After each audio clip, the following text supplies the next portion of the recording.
2026 தேர்தல் தமிழகத்திலே ஆட்சி யாருடைய ஆட்சியாக இருக்கும் வெளியான புதிய தகவல். நண்பர்களே, நம்ம போடக்கூடிய வீடியோக்கள் உங்களுக்கு பிடிச்சிருக்கு அப்படின்னா லைக் அண்ட் சப்ஸ்கிரைப் பண்ணிக்கங்க.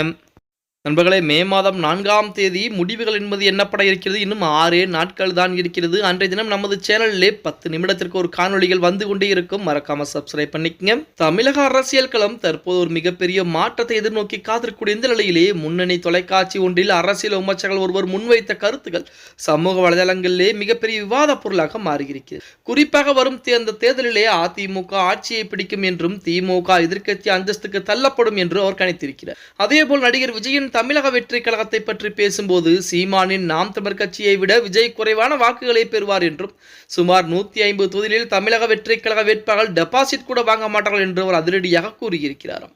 இந்த கணிப்பு விஜயின் ரசிகர்களிடையே மிகப்பெரிய ஒரு கொந்தளிப்பை ஏற்படுத்தியது அப்படின்னே கூட சொல்லலாம். இந்த விமர்சகர் சீமானின் நாம் தமிழர் கட்சி 3வது பெரிய கட்சியாக உருவெடுக்கும் என்று குறிப்பிட்டிருக்கிறார். பல ஆண்டுகளாக களத்தில் இருக்கும் அந்த கட்சியின் வளர்ச்சியை அங்கீகரிப்பதாக இருந்தாலும் புதிய சக்தியான தாவேகாவை முற்றிலுமாக நிராகரிப்பது போல் அமைந்தது. அரசியலில் எந்த ஒரு புதிய மாற்றமும் உடனடியாக பெரிய வெற்றியை தந்துவிடாது என தர்க்கத்தின் அடிப்படையில் இந்த கருத்துக்கள் முன்வைக்கப்பட்டிருக்கலாம் என தகவலும் ஒருபுறம் வெளிவந்து கொண்டுதான் இருக்கிறது. இருப்பினும் 84% அதிகமான வாக்குப்பதிவு நடைபெற்றிருக்கும் கூடிய இந்த வேளையிலே கண்டிப்பாக 2026 சட்டமன்ற தேர்தலிலே விஜயால் எந்த விதமான மாற்றமும் வரப்போவது கிடையாது. வருகின்ற மே மாதம் 4ஆம் தேதி வெளிவர இருக்கும் தேர்தல் முடிவுகள் விஜய்க்கு மிகப்பெரிய அதிர்வலைகளைத்தான் கொடுக்க போகிறது. அதற்கு விஜய் பேசாமல் அதிமுக கூட்டணியிலே இணைந்து எடப்பாடி பழனிசாமி சொல்வதை கேட்டிருந்தால் 2031 கூட விஜயுடைய தனி பெரும்பான்மை என்பது கிடைப்பதற்கு வாய்ப்புகள் என்பது இருந்திருக்கும். ஆனால் அவருடைய அரசியல் எதிர்காலத்தை அவரே வீணடித்து விட்டார் என அரசியல் விமர்சகர் ஒருவர் தொலைக்காட்சியிலே பேசியிருக்கிறார். அது மட்டுமில்லாமல் இந்த நடந்து முடிந்த 2026 சட்டமன்ற தேர்தலிலே அதிமுக முதலிடத்திலும் 2ஆம் இடத்திலே திமுக போன்ற கட்சிகளும் 3ஆம் இடத்திலே நாம் தமிழர் கட்சியும் 4ஆம் இடத்திற்குத்தான் தமிழக வெற்றி கழகம் என்பது வரப்போகிறது.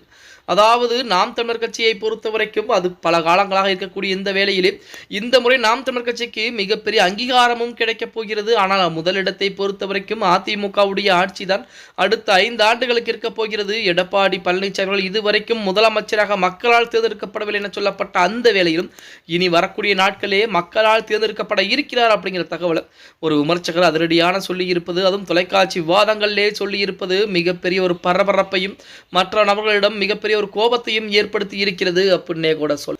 எது எப்படி இருந்தாலும் 2026 சட்டமன்ற தேர்தல் முடிவுகளுக்கு இன்னும் 5-6 நாட்கள் மட்டும்தான் இருக்கிறது. இந்த 5-6 நாட்கள் முடியக்கூடிய வேளையிலே 2026 தேர்தலிலே மக்கள் யாரை எந்த கட்சிக்கு ஆதரவாக இருக்கிறாங்க, யாரை முதலமைச்சராக தேர்வு செய்ய விருப்பப்பட்டிருக்காங்க அப்படிங்கிற தகவல் அனைத்தும் முழுமையாக தெரிந்துவிடும் அப்படின்னே கூட சொல்லலாம். ஓகே गाइस, வீடியோ பிடிச்சிருந்தா மறக்காம லைக் பண்ணுங்க. நம்ம போடக்கூடிய வீடியோ பற்றின கருத்துக்களை கீழே மறக்காம கமெண்ட் பாக்ஸில் பதிவு பண்ணுங்க.